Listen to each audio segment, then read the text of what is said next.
اتنے خوش ہو جاتے کہ فرض چھوڑ دیتے. تو یہ حدیث میں دونوں باتیں ایک ساتھ آ رہی ہیں. آپ غور سے سنیے نفل کی اہمیت، غور سے سنیے. نبی اکرم صلی اللہ علیہ وسلم فرماتے ہیں، اور بخاری کی یہ روایت ہے، اللہ تعالیٰ فرماتا ہے، حدیث قدسی ہے، اللہ تعالیٰ فرماتا ہے جو شخص میرے دوست سے دشمنی کرتا ہے میں اس کے خلاف اعلان جنگ کر دیتا ہوں. کیا فرمایا اللہ تعالیٰ؟ جو میرے دوست سے دشمنی کرتا ہے میں اس کے خلاف اعلان جنگ کر دیتا ہوں. مطلب جو اللہ کے ولی ہوتے ہیں، اور یقین اللہ کے ولی ہوتے ہیں، اللہ کے دوست ہوتے ہیں، یاد رکھیے اللہ کے ولی ہوتے ہیں. تو اللہ تعالیٰ فرما رہا ہے جو میرے دوست سے دشمنی کرتا ہے، اور اللہ کے دوست کون ہے؟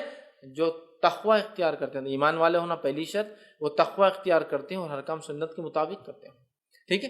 تو بہرحال ورنہ میں اس لیے کہہ رہا ہوں اللہ کے دوست، ورنہ ہمارے پاس جو سنت کی مخالفت کرتا ہے، نماز کبھی نہیں پڑھتا ہے، تقوی تو ہے نہیں دور دور تک، اس کو ولی مانتے ہیں. اس لیے میں وضاحت کر رہا ہوں. ایمان والا جیسا حق ہے، تقوی اختیار کرنے والا انسان اور سنت کے مطابق اعمال کرنے والا. تو بہرحال اللہ تعالیٰ فرما رہا ہے جو میرے دوست سے دشمنی کرتا ہے میں اس سے اعلان جنگ کرتا ہوں. اب اندازہ لگائیے اللہ کا جو دوست ہوتا ہے اس کو اگر دنیا میں کوئی چھیڑتا ہے یا اس سے دشمنی کوئی کرتا ہے، اللہ تعالیٰ اس کے خلاف اعلان جنگ کر دیتا ہے. کیسے کرتا ہے؟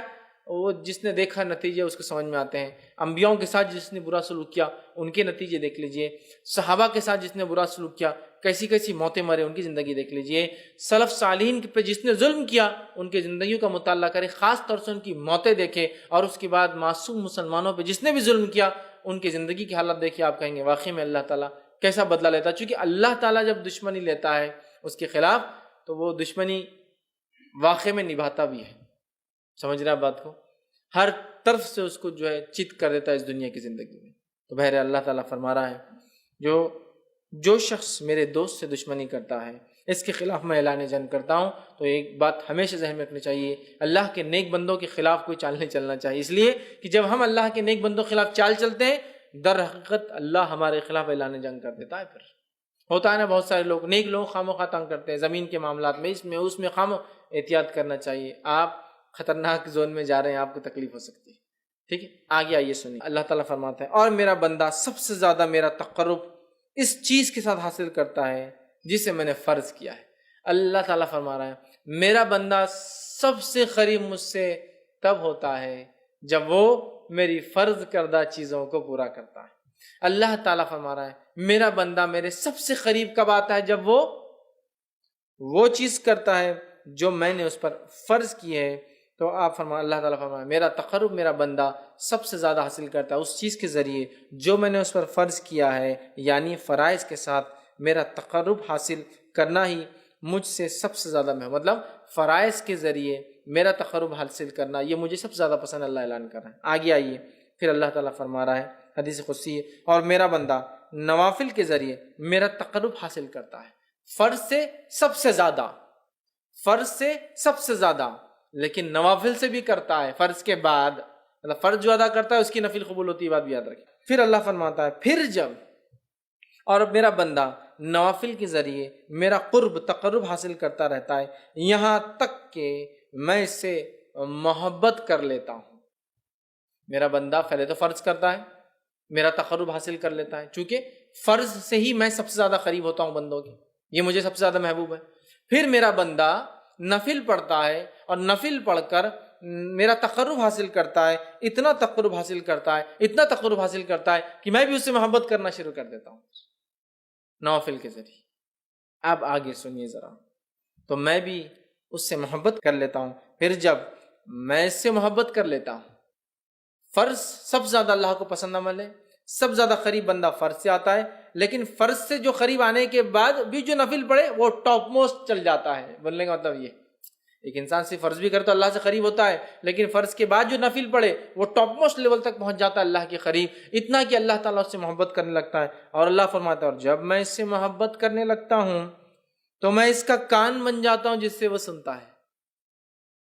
اس حدیث کو غلط معنی مت دیجیے کہ واقعی میں اللہ اس کے اندر حلول کر جاتا ہے، نہیں، مطلب وہ وہی باتیں سنتا ہے جو میں چاہتا ہوں کہ وہ سنے، کوئی غلط بات نہیں سنتا ہے. اللہ فرماتا میں اس کا کان بن جاتا ہوں جس سے وہ سنتا ہے، اس کی آنکھ بن جاتا ہوں جس سے وہ دیکھتا ہے. اس کی آنکھ بن جاتا ہوں جس سے وہ دیکھتا ہے۔ عثمان ابن عفان رضی اللہ عنہ فرمایا کرتے تھے کہ مومن کی فراست اس کی نظروں سے بچا کرو، اس لیے کہ مومن جو ہوتا ہے نا اس کی آنکھوں سے چیزوں کو پہچان لیتا ہے۔ بہت سارے سلف کے واقعات ہیں، لوگوں کو، چہروں کو، ان کی حالت دیکھ کر پہچان لیتے تھے کیا پرابلمس ہیں، اس لیے نہیں کہ ان کو غائب کریں تھا نعوذ باللہ، لیکن اللہ تعالیٰ نے ان کو وہ صلاحیت دے دی تھی۔ ہوتا ہے نا، لوگ بولتے رہے ڈاکٹر ہاتھ لگا دے تشخیص کر لیتا ہے، چہرہ دیکھتے انہوں نے پہچان لیا کیا ہوگا، یا سوال کرتے دیکھو جواب وہی آیا جو سوال تھا، حالانکہ اس میں یہ بات نہیں کہی گئی تھی۔ یہ ساری چیزیں ہوتی ہیں، ٹھیک ہے۔ تو یہاں دیکھیے اللہ کے رسول صلی اللہ علیہ وسلم کیا فرما رہے ہیں کہ اللہ تعالیٰ فرما رہا ہے میں اس کی آنکھ بن جاتا ہوں جس سے وہ دیکھتا ہے، اس کا ہاتھ بن جاتا ہوں جس کے ذریعے وہ پکڑتا ہے۔ مطلب وہی دیکھتا ہے جو اللہ چاہتا ہے، وہی سنتا ہے جو اللہ چاہتا ہے، وہی پکڑتا ہے جو اللہ چاہتا ہے۔ مطلب مومن ہر وہ کام نفل کے ذریعے اللہ سے محبت حاصل کر کے اللہ اس کے ریٹرن میں اس کو ہر وہ چیز کرواتا ہے جو اس کا رب اس سے صرف پسند کرتا ہے، اس کے علاوہ نہ کچھ سنتا ہے، نہ کچھ دیکھتا ہے، نہ کچھ پکڑتا ہے۔ تو میں اس کا ہاتھ بن جاتا ہوں جس کے ذریعے وہ پکڑتا ہے، اور اس کا پاؤں بن جاتا ہوں جس کے ذریعے وہ چلتا ہے۔ مطلب مومن چلیں گا بھی تو اب سیدھے راستے پر، چونکہ اب وہ غلط راستے پر نہیں جائیں گا، چونکہ نفل کے ذریعے وہ اللہ کی محبت حاصل کر چکا ہے۔ اللہ کی محبت جو بندہ حاصل کر لیتا ہے اس کا رب کا فضل اس پہ یہ ہوتا ہے کہ وہ ہر وہ کام کرتا ہے جو اس کا رب چاہتا ہے، اس کے علاوہ وہ کچھ نہیں کرتا۔ تو یہاں جو ہے اس سے وہ چلتا ہے، ان تمام اعضاء کو اپنی اطاعت میں لگا دیتا ہے، اور اگر وہ مجھ سے سوال کرتا ہے تو میں ضرور بھی ضرور اس کو عطا کرتا ہوں۔ اگر وہ مجھ سے سوال کرتا ہے تو میں ضرور بھی ضرور اس کو عطا کرتا ہوں، معلوم، ضرور بھی ضرور عطا کرتا ہوں اگر وہ مجھ سے سوال کرتا ہے۔ کون سا بندہ؟ فرائض کے بعد نفل کا اہتمام کر کے رب سے محبت حاصل کر لینے والا بندہ، دیکھتا ہے تو وہی جو اس کا رب چاہتا ہے، سنتا ہے وہی جو اس کا رب چاہتا ہے، پکڑتا ہے وہی جو اس کا رب چاہتا ہے، چلتا ہے اسی راہ پر جس پہ رب چاہتا ہے، اور جب وہ مانگتا ہے تو اس کا رب اس کی جو ہے ضرور بھی ضرور اس کو عطا کر دیتا ہے۔ اور اگر وہ میری پناہ طلب کرے تو میں یقیناً اس کو پناہ دے دیتا ہوں، اور اگر وہ میری پناہ طلب کرتا ہے، دعا میں خاص دعا یاد رکھی، پناہ مانگنا مصیبت کے وقت، تو اگر وہ میری پناہ مانگتا ہے تو میں اسے پناہ دے دیتا ہوں اپنی طرف سے۔ سبحان اللہ، کتنے بڑے بڑے فضائل ہے نفل کو ادا کرنے کے، کتنے بڑے بڑے فضائل، اندازہ لگائی ہے نا۔ اللہ کو سب سے زیادہ محبوب عمل لیکن کون سا ہے؟ فرض ہے، یاد رکھی، فرض نماز، مال میں فرض عبادت زکوٰۃ ہے نا، اس کے بعد اللہ تعالیٰ نے رمضان کے ایک مہینے کے روزے، اس کے بعد حج، سب سے زیادہ محبوب عمل۔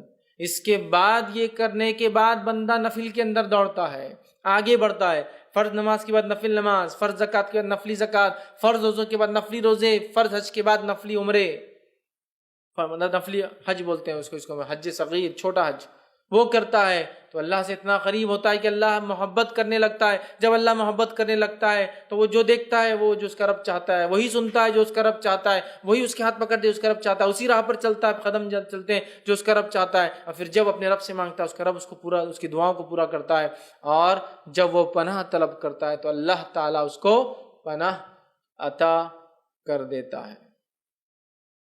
میں سمجھتا ہوں بہت بڑے بڑے فضائل، یہ بخاری کی روایت تھی، ہمیں پتہ چلے اس کے اندر کہ نفلی نماز کے ادا کرنے سے جو ہوتے ہیں، جس میں سب سے اہم چیز جو پتہ چلی وہ یہ ہے کہ بندہ اللہ سے قریب ہو جاتا ہے، اتنا قریب کہ ہر چیز جو اس کا رب چاہتا ہے وہی وہ کرتا ہے، اس سے ہٹ کر نہ کوئی چیز سنتا ہے، نہ دیکھتا ہے، نہ پکڑتا ہے، نہ اس راہ پر چلتا ہے۔ ہم میں ہر شخص چاہتا ہے ہم نیک بنے، اور پتہ نہیں لوگوں نے ولایت حاصل کرنے کی کون کون سے ذریعے بنا لی، اور یہی اللہ کے ولی ہے، چونکہ شروع میں اللہ نے کیا کہہ دیا کہ اللہ کے رسول فرماتے ہیں، اللہ تعالیٰ فرماتے جو شخص میرے دوست سے دشمنی کرتا ہے میں اس سے اعلان جنگ کرتا ہوں، اور پھر آگے اس کی بات صفت دوست کون ہے، فرائض کے ذریعے نزدیک پہنچتا ہے، نفل کر کے اللہ کا قرب اور محبت حاصل کر لیتا ہے، پھر نفل حاصل کر کے پھر وہ جو مانگتا اللہ پوری کر دیتا ہے، جب پناہ مانگتا اللہ پناہ دے دیتا ہے۔ ہم سب چاہتے ہیں نیک بنے، ہم سب چاہتے ہیں اللہ ہماری دعاؤں کو قبول کرے، ہم سب چاہتے ہیں کہ جب ہم اللہ سے جو مانگے اللہ دے دے، تو ہمیں بھی پھر اللہ تعالیٰ کو پہلے راضی کرنا ہو۔ ارے دنیا کے اندر تو پتہ نہیں کتنی چاپلوسیاں لوگوں کو کرنا پڑتی چھوٹے چھوٹے کام نکالنے کے لیے، ہاں کتنی چاپلوسیاں کرنا پڑتی ہیں۔ اللہ تعالیٰ آپ سے چاپلوسی نہیں چاہتا، اخلاص چاہتا ہے۔ اخلاص، چاپلوسی میں کیا ہوتا ہے؟ اخلاص نہیں ہوتا ہے، اخلاص چاہتا ہے، اور اخلاص کے ساتھ فرض عبادت اور نفل میں اضافہ کرو، اللہ تعالیٰ ہم کو دیں گا۔ ادھر کی بہت سے لوگ بولتے ہیں ارے یہ کیا بات ہوئی، کیا بات اللہ تعالیٰ دیں گا، تو اس کا مطلب یہ کہ ہم کو کوشش نہ کریں۔ کوشش کرنا ہے، لیکن تم لاکھ کوشش کرنے کے بعد بھی حاصل نہیں کر پاتے ہو نا چیزوں کو، لیکن جب اللہ کو ہم راضی کر لیں گے نا، تھوڑی کوششیں بڑے بڑے کام نکال دیں گی۔ تھوڑی کوششیں بڑے بڑے کام نکال دیں گی، اور اس کے بعد بھی اگر کوئی تکلیف آئے تو پھر وہ اللہ کی طرف سے آزمائش ہے، صبر کے ساتھ استقامت کے ساتھ ڈٹ کر مقابلہ کیجیے، دنیا اور آخرت میں اس سے درجات بلند ہوں گے اور اجر ملے گا۔ سمجھ رہے ہیں بات؟ یہ بات کو سمجھنے کی ضرورت ہے، یہ بات کو سمجھنے کی ضرورت ہے۔ تو اللہ سے قریب ہونا ہے۔ دنیا میں ہم کام نکالنے کے لیے سب کچھ کرتے ہیں لوگوں سے، اگر ہم چاہتے ہیں کہ ہمارا کام عرش والا کر دے، دنیا کی ساری مصیبت، مشکلیں، پریشانی حل، اور موت کی اور موت کے بعد کی اور آخرت کی وہ تمام چیزیں، تو پھر ہم جو ہے آسمان والے کو راضی کر لے۔ ہو سکتا دنیا والے ناراض ہو جائے، اس سے کوئی مسئلہ نہیں، لیکن اللہ راضی ہو جائے۔ لیکن ہمارا معاملہ یہ ہے کہ ہم اللہ کو ناراض کرنا چاہتے اور دنیا والوں کو راضی کرنا چاہتے، تو اللہ تعالیٰ بھی پھر انہی کے سامنے ہم کو جھکاتا رہتا ہے۔ تو اللہ کے نیک بندوں کی صفت آ گئی، فرائض کا اہتمام کیجیے، فرائض کے اہتمام نفل میں اضافہ کیجیے، دیکھیے اللہ تعالیٰ کہ ہم دوست بن جاتے ہیں، پھر یاد رکھیے دوست بن جاتے ہیں، ٹھیک ہے؟ تو اس کی ہم کوشش کریں کہ نوافل کو ہم زیادہ سے زیادہ کریں۔